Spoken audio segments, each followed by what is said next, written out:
So, what do you think about people that just say, Trump is a racist and he's dividing the country? Do you think there's any credence to that?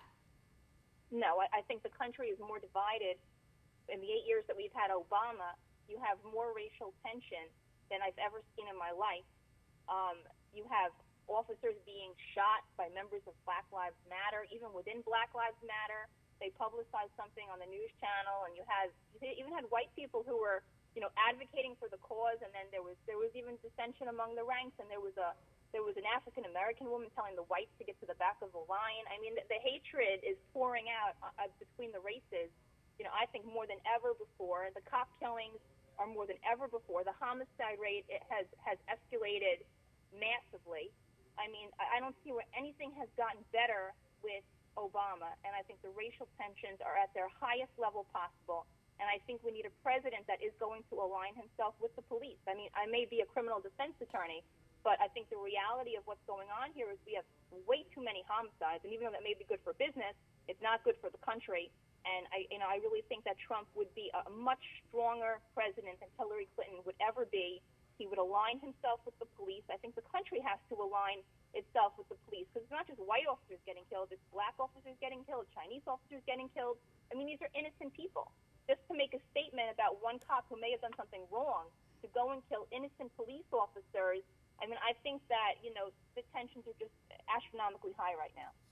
Well, what about the innocent African American people that have been shot by police? But I don't think the redress for that is to go and find innocent police officers to brutally murder to make a point that this is wrong. I think that the people who brutally murder, if it's an African American who's brutally murdered by a police officer, then that particular individual should be brought to justice. There should be an investigation done. If misconduct is found, then they should be punished. I don't think that a Black Lives Matter member should go around and go annihilating innocent police officers, who many of them were there protecting African American protesters, jumping on top of them. One woman, stood up.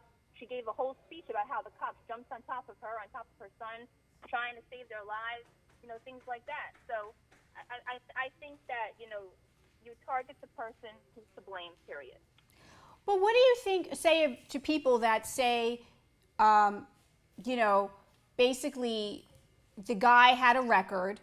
For instance, the one guy, Alton Sterling, that was shot in Louisiana, they're saying he has a record, a petty record. It wasn't even a serious record. I don't think there was felonies on his record. I could be wrong about that. But that, he deserved to die. I mean, isn't there like a divide on that issue? Well, I'm not saying anybody deserves to die, and I don't care what record. A person can have, no record, a lengthy record. I think that you have to deal with the circumstances at the time. Did the person pull a gun on the officer? Was there an imminent threat? I mean, I think that the circumstances are what govern the use of force. And if the person obviously is not posing a threat, then obviously an officer should not be shooting or killing that person. And that officer should be brought to justice. But that's not to say that we go around killing innocent police officers where they have a target on their back. And there's a lot of cops now afraid to walk around in their uniform, that they're going to be, shot from behind or shot in the head. I mean, that's not the way this should be handled, personally. What do you think about Trump, if he did become president? What do you think about the Supreme Court? Because that's going to be a huge factor in terms of your practice as a criminal defense attorney, whoever he would appoint. Well, I mean, aside from what I do for a living, I mean, I am a Republican. I am an ultra-conservative Republican. So, from my standpoint, I think that, and Trump's actually named a couple of people that he wants to put on the Supreme Court, but I would be very pleased to see a conservative member put on the Supreme Court, especially on issues like abortion, because, my position is I don't believe in abortion. I'm very pro-life. So, those ideals to me are good ideals, and I would love to see someone who's conservative be put on the Supreme Court. You don't believe in a woman's right to choose? No, I do not. Even in the event of a rape? I think with a rape there might be some special circumstances. I would agree that I don't believe a woman should have to carry that child. That would be an exception. But generally speaking, I do not believe in a woman's right to choose. I believe in the child's right to life and to live. I believe that is a person in her body, and that no one should make the decision as to whether to terminate that life.